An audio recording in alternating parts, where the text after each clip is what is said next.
Hello YouTube, and welcome to another video from Alex Does DIY. Something a bit different again today. So we're back on motorhome as the topic rather than the recent camping videos that I have been doing. If you're interested in watching those camping videos, I will put the link up the top there. You can see that series, and I'm hoping that's a part of the channel that's going to grow.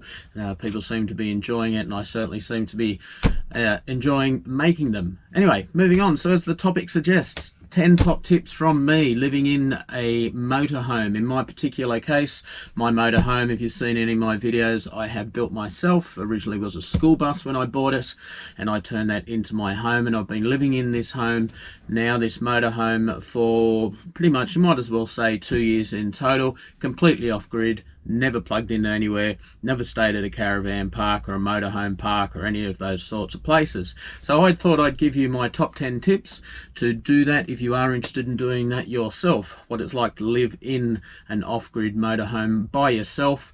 I'm going to be saving my best tip, my top maybe 2 tips for the end, and there might even be a bonus tip that would make it 11 tips, not 10 tips, but I'm still calling it 10 tips. So anyway, here we go. Stay to the end to see those. My top 10 tips, or 11 tips, maybe my top 11 tips for living in a home-built off-grid motorhome. Although it probably also applies to commercially bought ones as well, but my experience is, obviously I built mine myself, so that's what I'm saying. Anyway, top tip number 1. Compromise. You are going to need to learn how to compromise. Living in a home, in a motorhome on the side of the road or anywhere else, as you might imagine, is nothing like living in a house. Okay, you're not going to have the storage space that you are used to. It's quite a therapeutic thing to get rid of things that you may have held dear to you in the past while you've been living in larger accommodations, a larger abode, and you've had room to store stuff and hoard stuff over the years. You obviously don't have that. Storage is at a premium in your motorhome, so yeah, learn to get rid of it. You'll quickly find out that stuff never made you happy anyway. You're going to make your life a lot easier, and you're going to be a lot happier. Not only that, there are some creature comforts that obviously you don't get that you would get inside a traditional accommodation. For example, in my case anyway, if I want to run hot water through my shower, I'm looking at a 40 minute time period before the water heats up to hot, and the same if I was going to use that for doing any dishes or washing up or anything like that. There's also the potential for running out of electricity and that type of thing, because again, I'm determined to stay off-grid and not have to plug into anywhere. So again, these are just some of the compromises you're going to need to consider. Top tip number 2, respect your neighbours and the neighbourhood that you live in. Okay, no one likes an asshole of a neighbour. Okay, so don't be one. All right, be super nice to anyone that passes you who might stop and have a chat. Okay, they're going to be really quick to call the police or the council on you. Okay, people fear what they don't understand, and I can tell you they don't understand why anyone would want to live in a bus parked on the side of the street. Okay, so be super respectful of your neighbours. Certainly speak nice to everyone. Don't be playing loud music at all hours of the night. Don't litter. Look after the environment. Okay, don't go don't go spreading out beyond the bus. Don't go setting up a deck chair and a table and a barbecue on the footpath and an awning and think that the neighbourhood is going to be fine with that. Also too, another example, certainly where I live, it's completely legal for me to pull up in front of someone's house and set up camp. I wouldn't do that. You know, it does happen, and people report those people to police and council, and their hands are tied in a lot of cases, and they don't have the powers to move those people on in this state in Australia. So, you know, I could legally pull up in front of a multi-million-dollar mansion and block their view of the ocean, for example, and stay there as long as I like. I'm not going to do that, right? I don't want to live around people that despise me. So that's my next tip. Be kind to your neighbours and the environment that you live in. Top tip number 3, which kind of relates to the last one, okay? Choice of location. Now, obviously, if you're on some sort of holiday around a countryside or sightseeing or whatever, you're going to want to stay in places where it's nice and beautiful. You're going to move on the next day or within a couple of days, so it doesn't really matter anyway. But for me, this is my life. Okay, it's not a temporary trip or a holiday, so I have to choose to live somewhere that's going to offer me at least a little bit of stability. So my tip for that is to choose to stay in places where people don't live.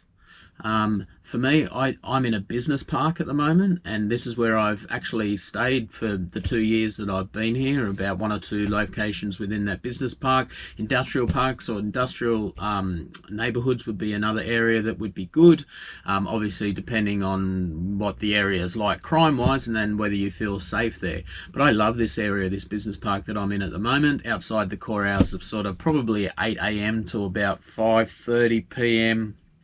I've pretty much got the place to myself. I'm parked at the end of a cul-de-sac, so there's no through traffic, no people walking past or anything like that. So on weekends it's completely dead. I just get the occasional learner driver coming around. That's about it.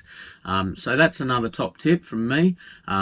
Stay in business parks, away from people. You're not going to also get the complaints, because during the day people really don't care. They're going about their business, and then on weekends there's no one here to complain or be bothered by you anyway. Tip number 4, learn to stretch your resources. You'll find out really quickly that everything comes down to resource management. It's not like, again, living in a traditional or established house or a unit or anything like that, where you've got water plumbed in 24/7, you've got electricity wired in 24/7, and that's not an issue. You have limited resources. So again, in my case, electricity, I've only got so much solar power on the roof, and I've only got so much battery, and I've got a generator when that runs out. But again, the generator can only store so much petrol in it, or fuel. With water, I can only store so much water, and even more importantly, I can only store so much waste. Okay, so I try and stretch that out as much as I can. In my case, I managed to get it comfortably to that 2-week period before I have to go and refresh my tanks and all that sort of stuff. So yeah, so that's my top tip. Ways that you can do that, for example, or certainly ways I do that. A perfect example, if you're going to have a shower, I have a plastic tub, and I catch as much water as I can, and then I use that water to flush the toilet. Or alternatively, rather than use my large water heater service to heat up the water and then have a shower, boil the kettle, fill the plastic tub up, wash out of that, and then use that water to flush the toilet. And using these sorts of techniques, you can stretch it out quite far. If you don't care, want to have a big long shower every day and all that sort of stuff, that's fine if that's what you want to do, but you're going to go and be refreshing your tanks every day or two. Tip number 5, and this took me a while to learn, actually, probably a year to learn. You don't need a television. Shock horror. Yes, I know. You don't need a television. I would argue that media in general is not very good for you, and certainly not good for the old mind there. Get rid of the television. I know you can get 12-volt ones. I did have a big 40-inch screen TV originally in my bedroom that was running off 240-volt mains power, and that obviously drains the batteries quite quickly. After a year, I got rid of that completely and relied solely on my laptop. Most free-to-air channels you can now stream on TV anyway. You can get movies and all the pay TV, Foxtel and all that other Stan and whatever else you want to pay for. It's all available online now anyway. And so, and the other advantage of something like a laptop is that obviously having a battery, you can run off mains throughout the day and keep that battery 100% charged. And then once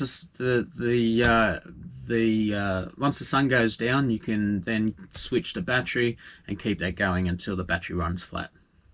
So you don't need a television. Tip number 6, visitors. Yeah, visitors. When you first move into your motorhome, assuming that you're in the area or local to people that family and friends that you've known, yeah, visitors is going to be an issue. Look, initially they're probably all going to come and visit. I can tell you the visit's probably going to be short. They're probably more just curious than anything because they don't really understand why anyone would live in a motorhome. Look, motorhomes aren't a great place to be entertaining. It's all right if you're in a caravan park or a motorhome park where you can put an awning out and have tables and outdoor chairs and all that sort of stuff, and a barbecue or a fire pit and all those sorts of things. Yeah, go for your life. But if you're just parked on the side of the street in a business park, people think it's weird, right? So they might come around once or twice just to check you out, see what it's like, just to pique their curiosity. Beyond that point, yeah, no one's visiting. So stay in touch with family and friends. It's going to be up to you to go to them, okay? Organise places to meet up or go to their houses. That's just simply the way it is. You're going to have to get used to it. Top tip number 7. All right, guys, this one's straight to the guys. Once you live in your motorhome, attracting the opposite sex. I can tell you now, certainly from my personal experience, once you go out and about, out on the town, you're out hot to trot, you start a conversation with a lovely lady, you're hoping to get her back into your bedroom. Well, I can tell you one thing for sure. It's not going to happen. Sorry, guys.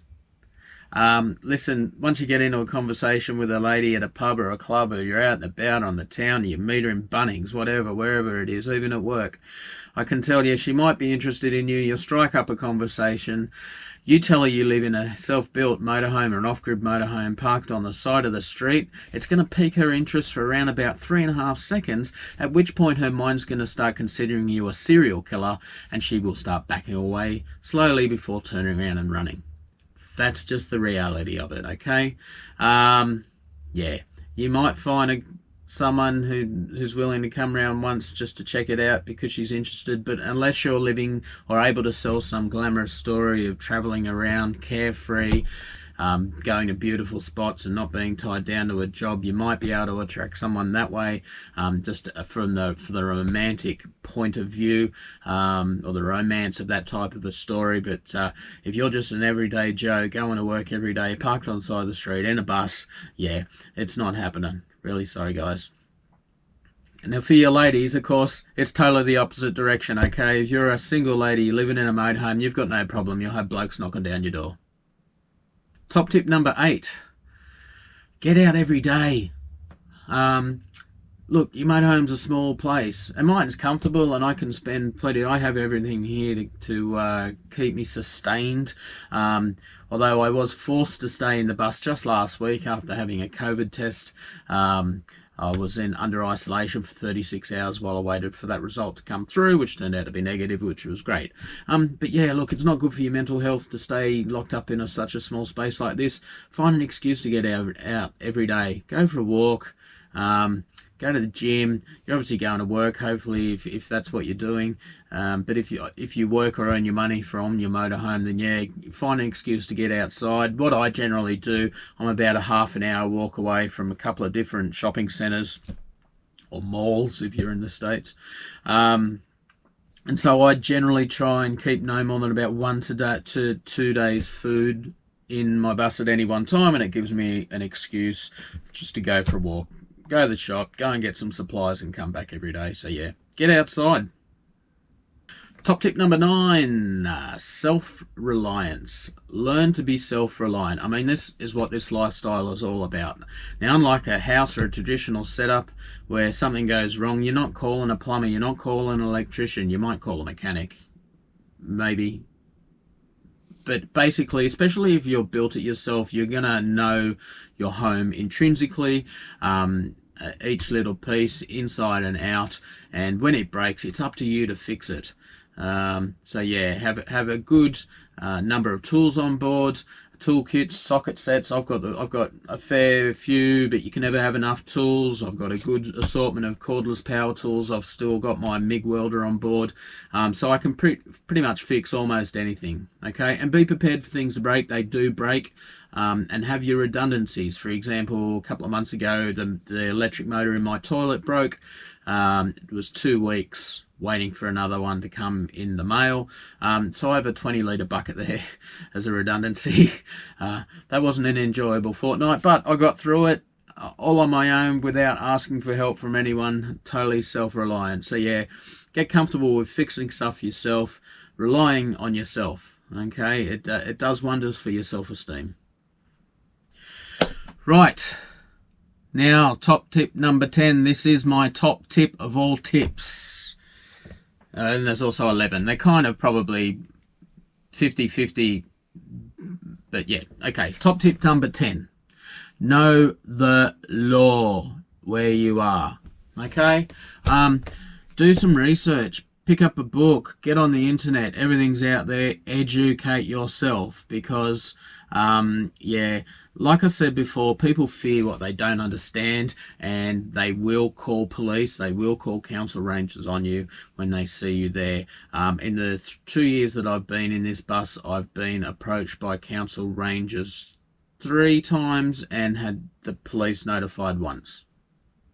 And it's just a fact of life. But I've done my research. I know that I'm completely legal. I know that because I've had my bus downgraded to a light vehicle, that I can stay parked wherever you can park a car. Certainly in the state of New South Wales. I don't know how this applies anywhere else. But so long as there are no signposts up by council saying that you can't stay in a vehicle overnight, which you often see those signs at beaches and places where tourists go, and this comes back to staying in places like business parks or industrial estates, where no one really gives a crap. So yeah, I know the law. I know what it says, that I can stay parked here for as long as I like. I had the engineer change the registration details of this motorhome to say that it is actually a motorhome, and that's the other thing too. Knowing the law is one thing. The second part of that is you have to abide by the law. Okay, if you're not abiding by the law, expect to run into some trouble at some point. Okay, so, and be totally nice to council rangers and police when they turn up. All right, they're just doing their job. They're only there because someone else called. It's not their fault. They're just, be super nice, you know, say good day, have a chat. They're probably just as curious as you are. And certainly in some cases, I have 1 or 2 cases where rangers didn't always necessarily know the law, or maybe they didn't know everything about my situation and how I applied to the law. So yeah, that's top tip number 10. That has saved me a good couple of times, that I've known the law and felt comfortable dealing with authorities when they come around to question me because someone has made a call. And finally, number 11, and sorry ladies, this one is just for the guys, okay?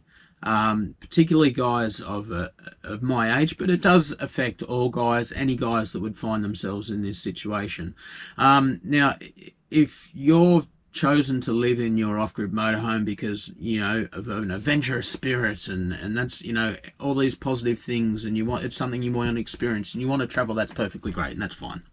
But the fact is, the reality of life is that yeah, life throws us some curveballs, and for someone my age, it's not unusual if you find yourself in a situation where living in an off-grid motorhome turns out to be a choice that you might feel you had to make as opposed to chose to make, or you chose to make it but it seemed the best choice because of life circumstances. Look, living on your own in such a confined space has the potential to have an adverse effect on your mental health. Okay, and you've got to take care of yourself.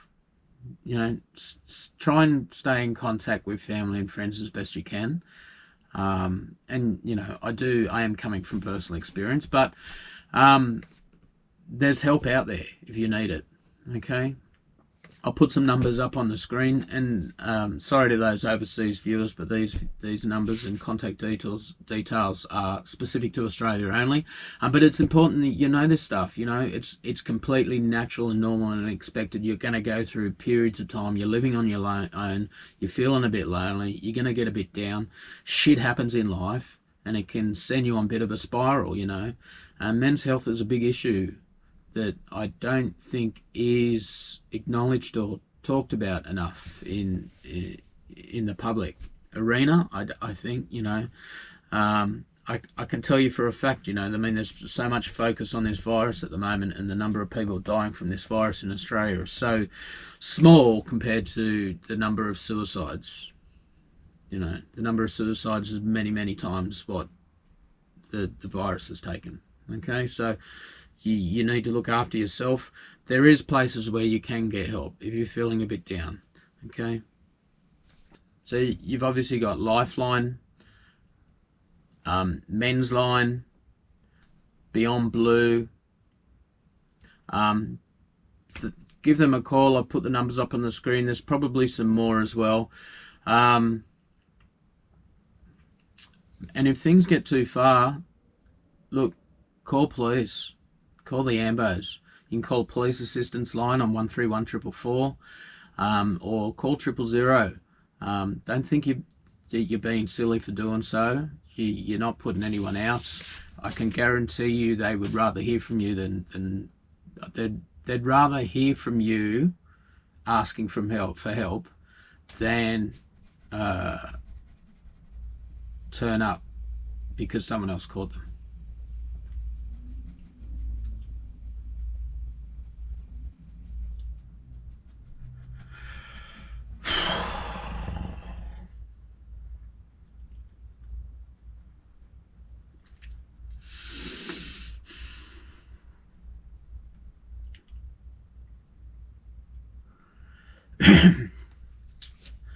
Yep, reach out.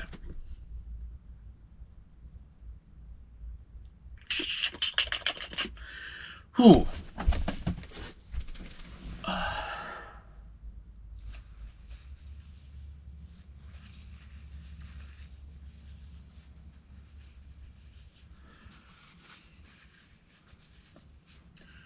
I mean, bloody hell, message me on YouTube. I'll chat to you. Alright, that wasn't planned. That wasn't on the script. Alright. So, anyway, that's the end of the video. I really hope you enjoyed it. Look, if you want to know any more about living in a motorhome, obviously you've got all my previous videos. I'll put a link to the I don't know what...